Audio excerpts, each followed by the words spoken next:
бахшида ба рӯзи ҷавонони тоҷикистон дар доираи маъракаи 20 рӯзи ҷавонӣ дар ноҳияи фархор чорабиниҳои оммавию маърифатӣ, фарҳангию варзишӣ, мусобиқаҳо, суҳбату вохӯриҳо ва озмуну семинарҳои омӯзишӣ байни наврасони ҷавонон баҳри муттаҳидӣ ва дар роҳи рост тарбия намудани онҳо ташкил ва гузаронида шуданд.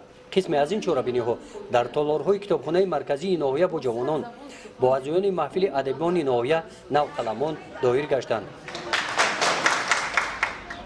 дар толори маҷлисгоҳи мақомоти иҷроии ҳокимияти давлатии ноҳия намояндагони кумитаи кор бо занон ва оилаи назди ҳукумати ҷумҳурии тоҷикистон оиди сиёсати ҳукумати ҷумҳурии тоҷикистон нисбат ба ҷавонон суҳбату вохӯрӣ доир намуданд.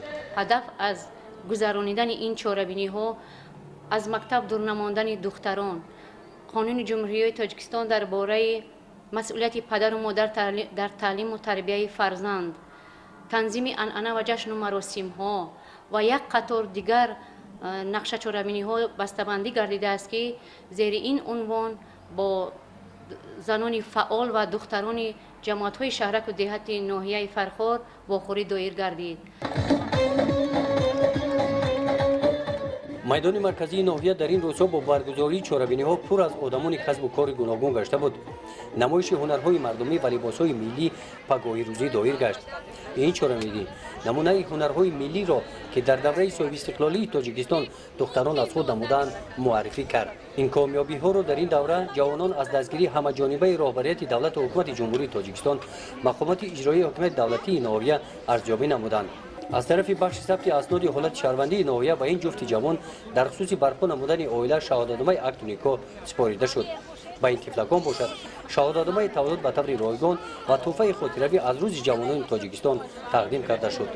ҷамомади тантанавӣ бахшида ба рӯзи ҷавонони тоҷикистон дар боғи фарҳангии истироҳатии ноҳия бо иштироки оммаи васеи ҷавонон доир гардид. дар маърузаи раиси ноҳияи фархор бахшида ба рӯзи ҷавонон қайд карда шуд, ки дар ноҳия 155 майдончаҳои варзишӣ, 24 адад толорҳои варзишӣ амал карда ҷавононро ба намудҳои гуногуни варзиш фаро гирифтаанд. давоми 5 моҳи соли равон варзишгарони ноҳия дар мусобиқаҳои байналмилалию ҷумҳуриявӣ ва минтақавӣ иштирок намуда 31 медал ба даст оварданд.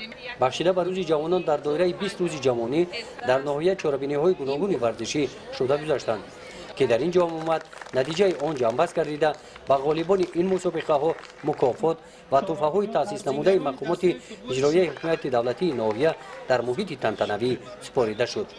ҷавонон имрӯз нерӯе ҳастанд, ки такягоҳи давлат ва миллат ва умедбахши ҷомеаи имрӯзи тоҷикистони азиз маҳсуб меёбанд ва дар доираи чорабиниҳои 20 рӯзи ҷавонӣ, ки бахшида ба таҷлили рӯзи ҷавонони тоҷикистон баргузор гардид, дар ноҳияи фархор як силсила мулоқотҳои судманд оиди пешгирии ҷавонон аз даст задан ба ҳизбу ҳаракатҳои динию ифротгароӣ, пешгирии терроризм ва экстремизм ва нагаравидан ба амалҳои номатлуби иҷтимоӣ гузаронида шуд ва миёни ташкилоту муассисаҳо мусобиқаи кушоди ноҳиявии футбол барои дарёфти ҷоми раиси ноҳияи фархор ташкил карда шуд, ки ҷавонон фаъолона аз ташкилоту муассисаҳо ширкат варзиданд ва ҳамчунин барномаҳои маърифатӣ фарҳангӣ ва силсила мулоқотҳои судманд низ ташкил ва баргузор карда шуд, ки ҷавонон дар ин нақшачорабиниҳои 20 рӯзи ҷавонӣ, ки бахшида ба рӯзи ҷавонони тоҷикистон баргузор гардид, иштироки фаъолона дошта имрӯз дар рушду нумӯи тоҷикистони азиз махсусан дар ноҳияи фархор нақши муассир ва арзанда доранд.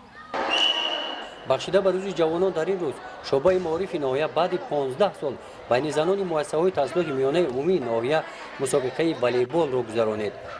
дар ин мусобиқа муаллимаҳо бо завқи баланд бозӣ карданд.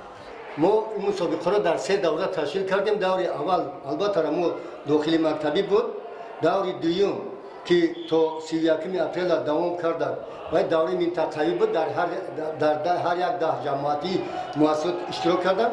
ҳоло бошад даври ниҳоии мусобиқаи волейбол дар муассисаи таҳсилоти миёнаи рақами 8 гузаронида шуда мусобиқа бахшида ба 25 солгарди истиқлолияти давлатии ҷумҳурии тоҷикистон гузаронида шуда истодааст ва инчунин ба рӯзи ҷавонон чорабиниҳо бахшида ба рӯзи ҷавонон дар боғи марказии ноҳия бо намоиши барномаи идонаи консертии ҳунармандони шӯъбаи фарҳанги ноҳия анҷом ёфт.